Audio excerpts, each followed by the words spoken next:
शाम ढल रही थी। शाहपुर गांव के बाहर सूखी नदी के किनारे एक गरीब लड़का आंखें बंद करके बांसुरी बजा रहा था और उसके सामने कटोरे में सिर्फ 2 सिक्के पड़े थे।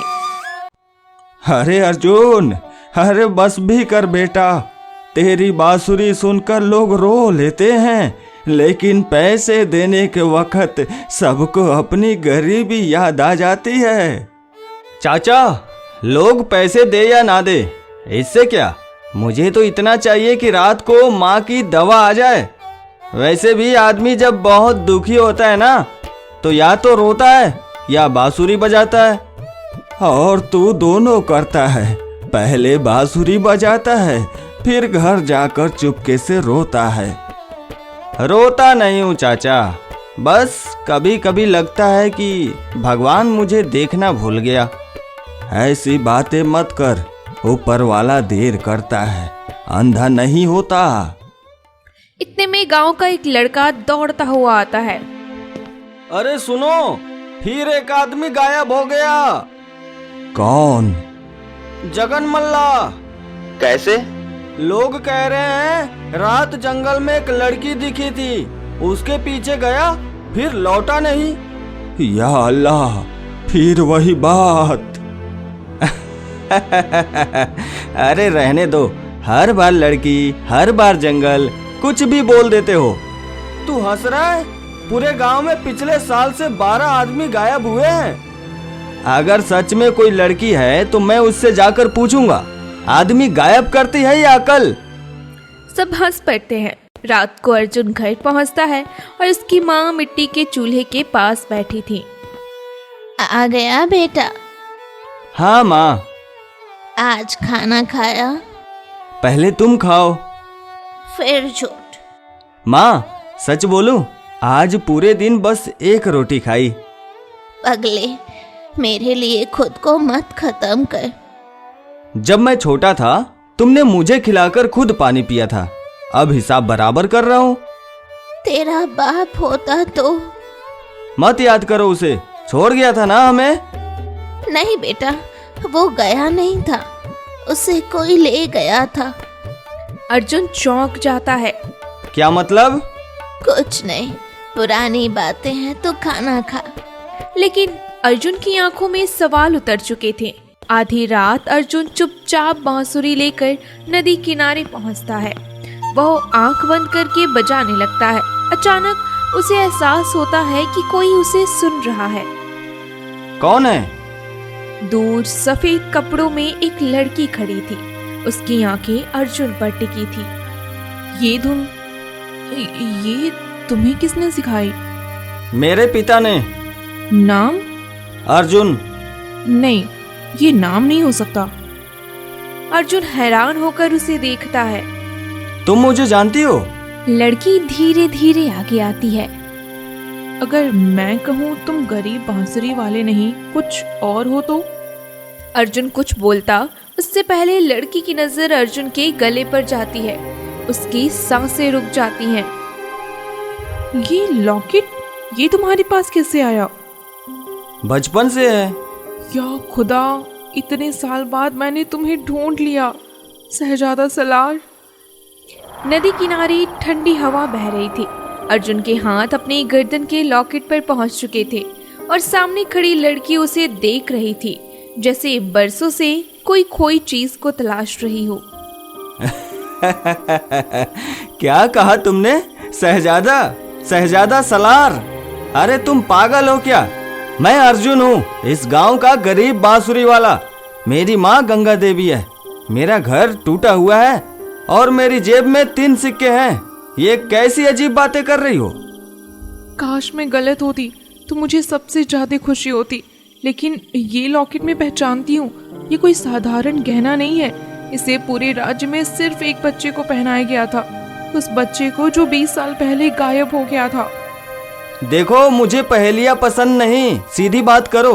कौन हो तुम और मेरे बारे में इतना कैसे जानती हो? मैं तुम्हारे बारे में नहीं जानती, मैं उस कहानी को जानती हूँ जिसे इस राज्य ने दफना दिया और तुम उस कहानी के बीच खड़े हो। अगर मजाक कर रही हो तो गलत आदमी चुना है। मेरे पास सपने खरीदने के पैसे नहीं है। इसलिए तुम चुने गए हो, क्योंकि जिनके पास सब होता है ना, वो सच नहीं सुनते। जिनके पास कुछ नहीं होता वो सच पकड़ लेते हैं। अर्जुन कुछ देर चुप रहता है, फिर उसकी आंखों में हल्का गुस्सा उतर आता है। ठीक है, मान लिया तुम कोई रहस्य जानती हो, लेकिन मुझे एक बात बताओ, अगर मैं कोई राजकुमार हूँ तो मेरी माँ कौन है? जिसने मुझे पाला वो कौन है? और मेरा बाप जिसने मुझे बांसुरी सिखाई वो कौन था? ये जानने के लिए तुम्हें मेरे साथ चलना होगा, कहाँ? जहाँ लोग दिन में नहीं जाते और राजा रात में भी जाने से डरते हैं। दोनों जंगल की तरफ चल पड़ते हैं। कुछ देर बाद एक पुरानी टूटी हवेली दिखाई देती है। ये जगह तो बचपन से बंद है। क्योंकि लोगों को यही बताया गया है। दोनों अंदर जाते हैं। दीवारों पर पुरानी तस्वीरें थीं, एक राजा, एक रानी और उनकी गोद में एक छोटा बच्चा।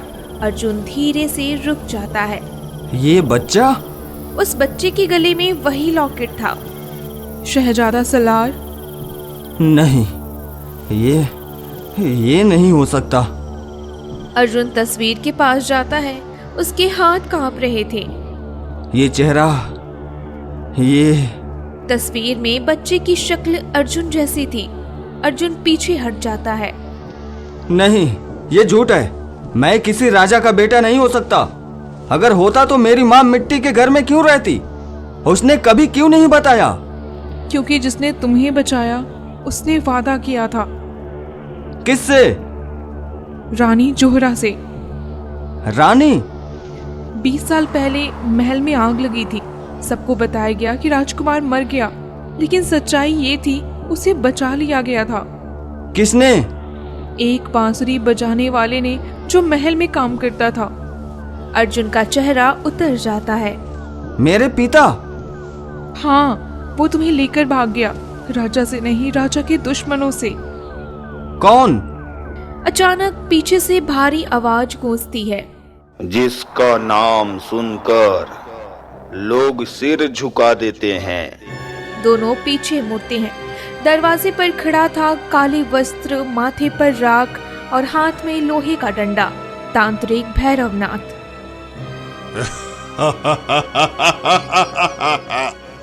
और जिसे तुम लोग अब तक सिर्फ राजा का सलाहकार समझते रहे, असल खेल तो मेरा था। अर्जुन नूरजहां के सामने खड़ा हो जाता है। जो भी है, पहले इससे दूर रहो।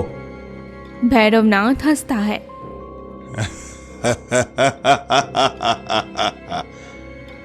तुझे बचाने के लिए वही खड़ी है जिसे मैंने सालों पहले मरवा दिया था। अर्जुन स्तब्ध होकर नूरजहां को देखता है। नूरजहां धीरे से उसकी तरफ देखती है। हाँ अर्जुन, मैं इस कहानी में पहली बार नहीं आई। मैं 20 साल से तुम्हारा इंतजार कर रही हूँ। तांत्रिक भैरवनाथ की आवाज सुनकर हवेली के अंदर सन्नाटा छा गया। अर्जुन पहली बार डर नहीं बल्कि अपने अंदर टूटता हुआ महसूस हो रहा था। अभी जो तुमने कहा उसका मतलब क्या है? नूरजहां को तुमने मरवा दिया था और ये 20 साल से मेरा इंतजार कर रही थी। कोई मुझे सच बताएगा या नहीं? सच सुनने की कीमत होती है लड़के। तू अब तक गरीब था, इसलिए चैन से जी रहा था। जिस दिन आदमी अपनी असली पहचान जान लेता है, उसी दिन उसके दुश्मन पैदा हो जाते हैं। मेरे सवाल का जवाब दो।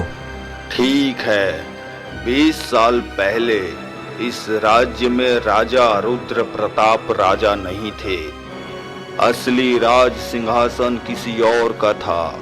किसका? तेरे पिता का।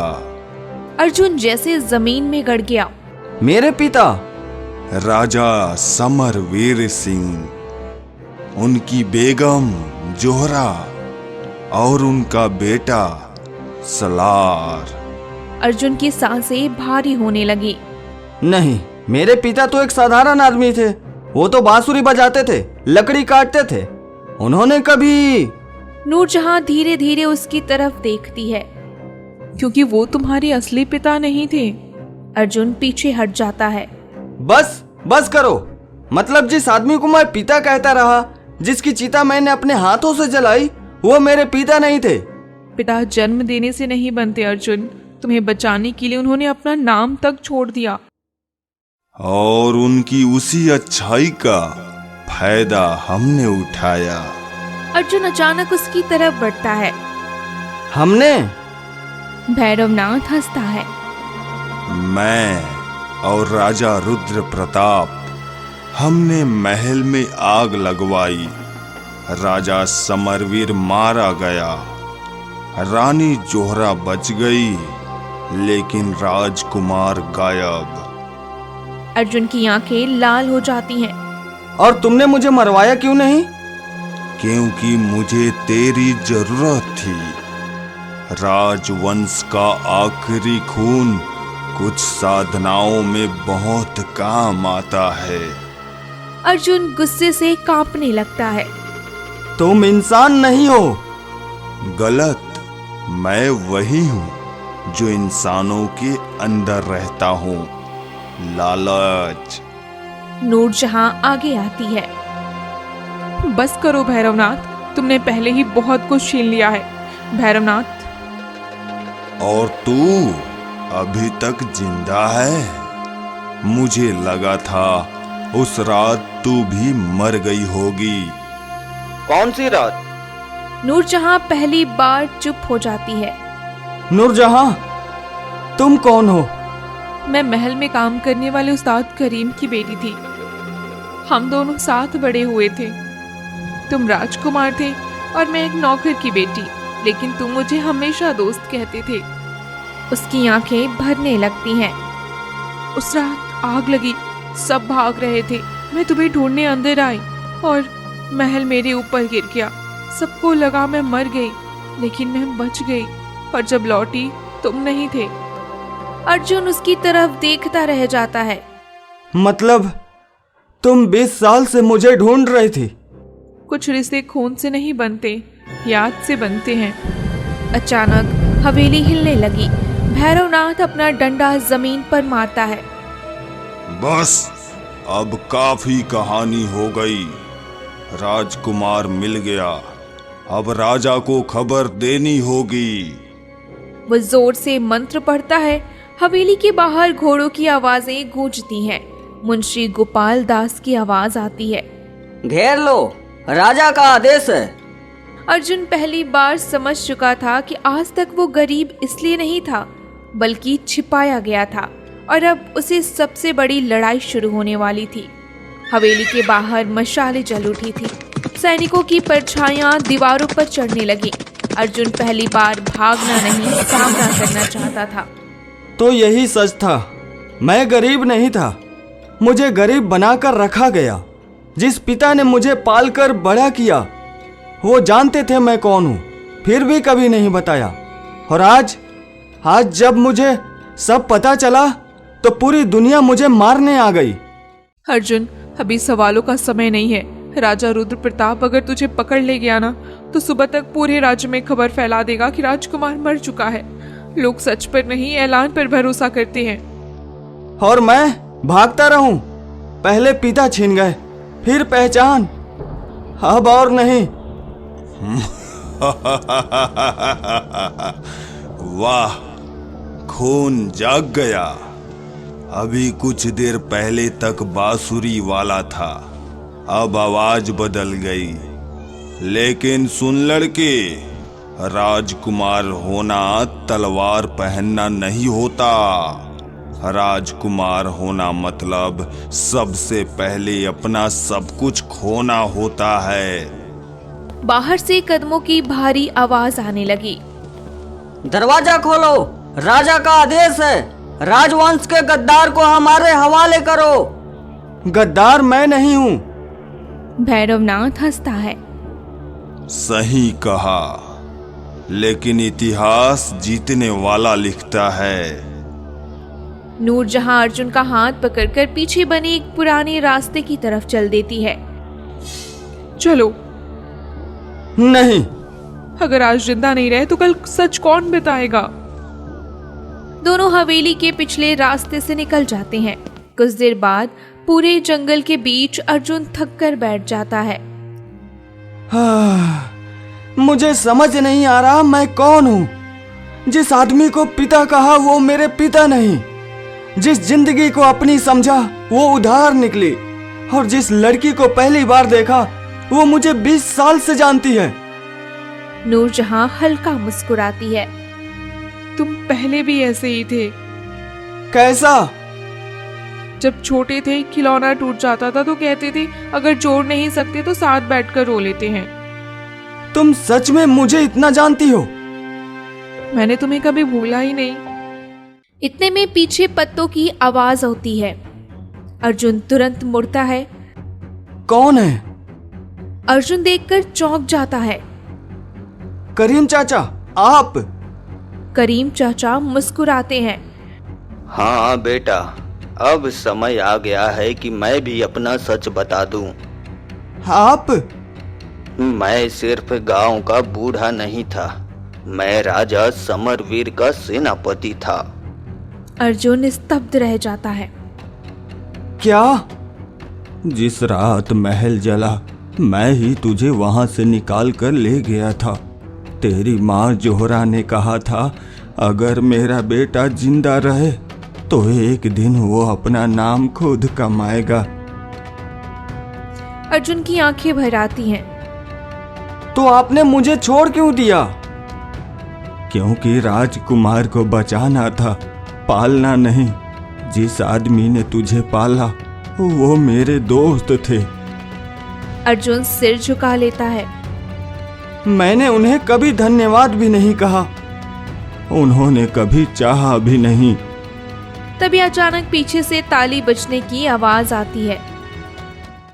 बहुत सुंदर, बहुत भावुक, राजकुमार, सेनापति, पुरानी प्रेम कहानी सब एक जगह मिल गए।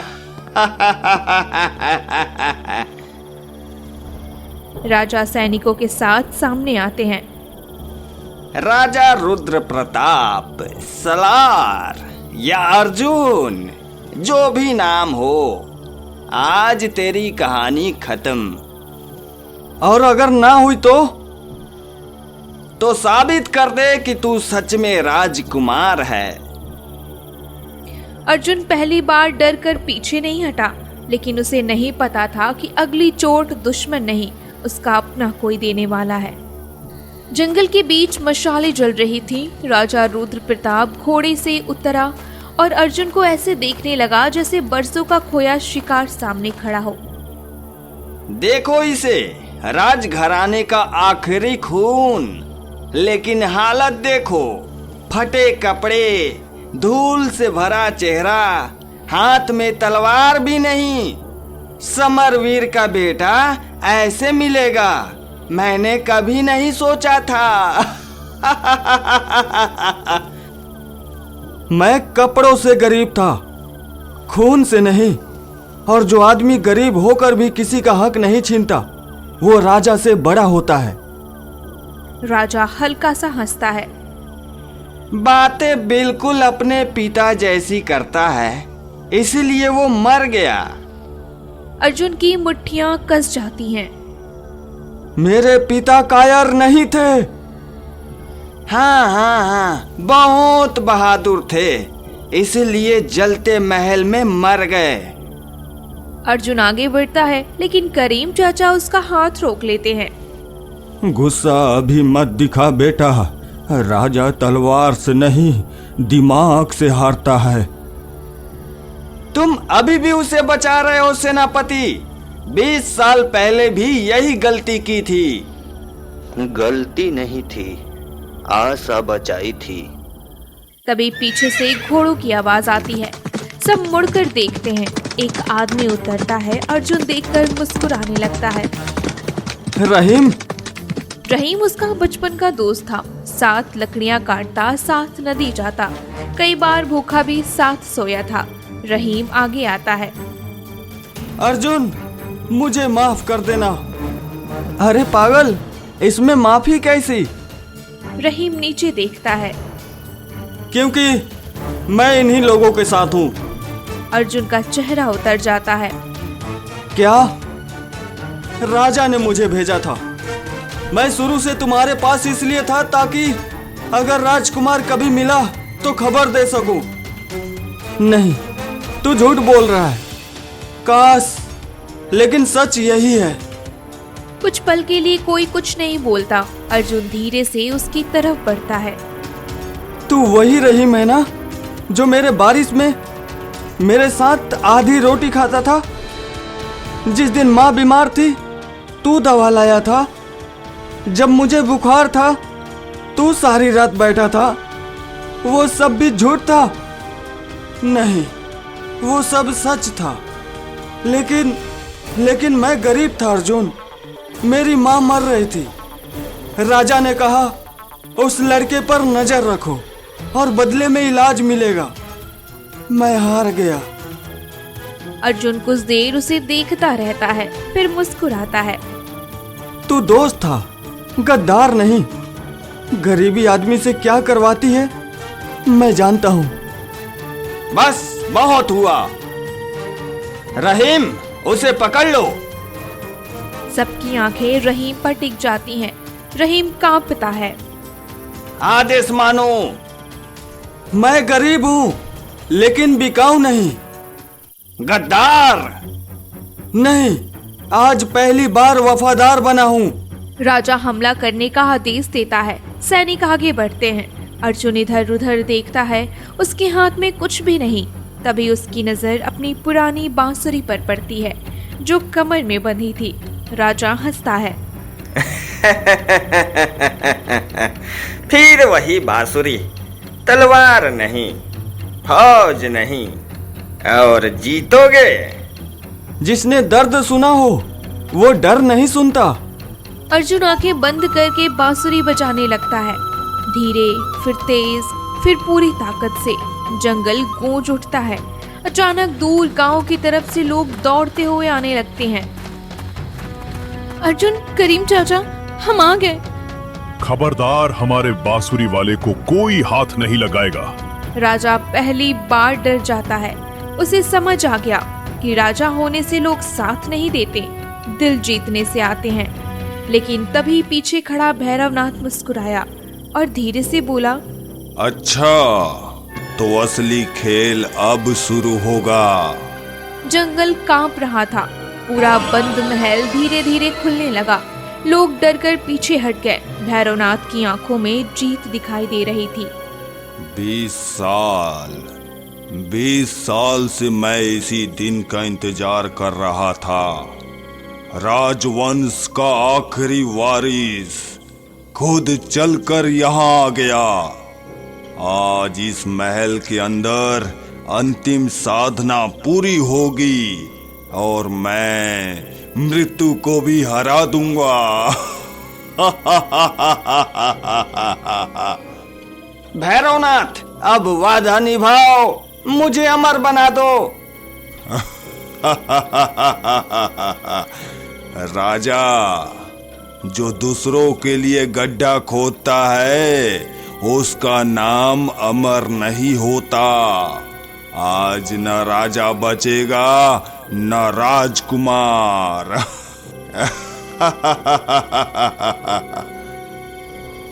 अचानक महल के अंदर से तेज हवा उठने लगी। जमीन पर पुराने चिन्ह चमकने लगे। अर्जुन, ये साधना राजवंश के खून से पूरी होगी। मत जाओ अंदर। अर्जुन शांत खड़ा रहा। अगर मैं भाग गया तो कोई और मरेगा। बेटा, आज पहली बार मैं तुझसे कुछ मांग रही हूँ। अर्जुन उसकी तरफ मुड़ा। राजा मत बनना, बस वैसा इंसान बने रहना जैसे मैंने पाला है। माँ, आज समझ आया, जिसने मुझे जन्म दिया वो रानी थी, लेकिन जिसने मुझे इंसान बनाया वो आप हो। वो धीरे से अंदर बढ़ जाता है। महल के बीचों बीच एक पत्थर का सिंहासन रखा था। बैठ जा, तेरा खून गिरेगा और मैं अमर हो जाऊंगा। तुम्हें एक बात पता है? क्या? मेरे पिता ने मुझे एक चीज सिखाई थी जो डराता है वो जीतता नहीं। अर्जुन धीरे अपनी पुरानी बांसुरी निकालता है। राजा हंसने लगता है। क्या करेगा बांसुरी बजाकर? लड़ाई जीतेगा? राज्य तलवार से नहीं, लोगों से चलते हैं। अर्जुन बांसुरी बजाने लगता है, धीमी, फिर गहरी, फिर ऐसी धुन जैसे किसी माँ की लोरी, जैसे किसी पिता की आवाज, जैसे किसी भूखे बच्चे का सपना। पूरा जंगल शांत होने लगा। भैरवनाथ पीछे हटने लगा। नहीं, ये नहीं हो सकता। ये वही धुन है, समरवीर। महल की दीवारें टूटने लगी। ऊपर लगे पुराने चित्र गिरने लगे। भैरवनाथ चीखने लगा, मुझे बचाओ। भैरवनाथ, मैंने तुम्हारा साथ दिया, राज्य दिया, लोग दिए, अब वादा निभाओ, मुझे अमर बना दो। अचानक जमीन टूटती है। भैरवनाथ और राजा उसी गहराई में गिर जाते हैं। उनकी आवाजें धीरे धीरे गायब हो जाती हैं। कुछ देर बाद महल टूटकर पूरी तरह बैठ जाता है। धूल हटती है। अर्जुन बाहर निकलता है। गांव वाले दौड़ कर आते हैं। मेरा बेटा। माँ, मैं राजकुमार नहीं हूँ, मैं आपका बेटा हूँ। तभी नूरजहां उसके सामने आती है। अब क्या करोगे? महल वापस लोगे? अर्जुन कुछ देर सोचता है, फिर अपनी बांसुरी उसकी तरफ दिखाता है। नहीं, जिस दिन मैं राजा बन गया, शायद लोगों की आवाज सुनना भूल जाऊं। मैं वही रहूंगा जहां लोग मुझे अर्जुन कहते हैं। करीम चाचा मुस्कुराते हैं। लेकिन राज्य किसी एक आदमी का नहीं होता, सब मिलकर चलाएंगे। गांव वाले खुश हो जाते हैं। नूरजहां धीरे से मुस्कुराती है। और मैं? तुम तो 20 साल से साथ चल रही हो, अब पूछ क्यों रही हो? नूरजहां पहली बार खुलकर हंस देती है। कुछ महीनों बाद ना कोई राजा रहा, ना कोई महल। लेकिन शाम होते ही नदी किनारे एक गरीब बांसुरी वाला बैठता है और उसके पास एक लड़की मुस्कुराती हुई बैठी रहती है। लोग कहते थे वे राजा बन सकता था, लेकिन उसने इंसान बने रहना चुना। इस कहानी से हमें ये सीख मिलती है कि जिसे सत्ता चाहिए वो अक्सर लोगों को खो देता है, लेकिन जो लोगों को चुनता है वही हमेशा दिलों का राजा बनता है।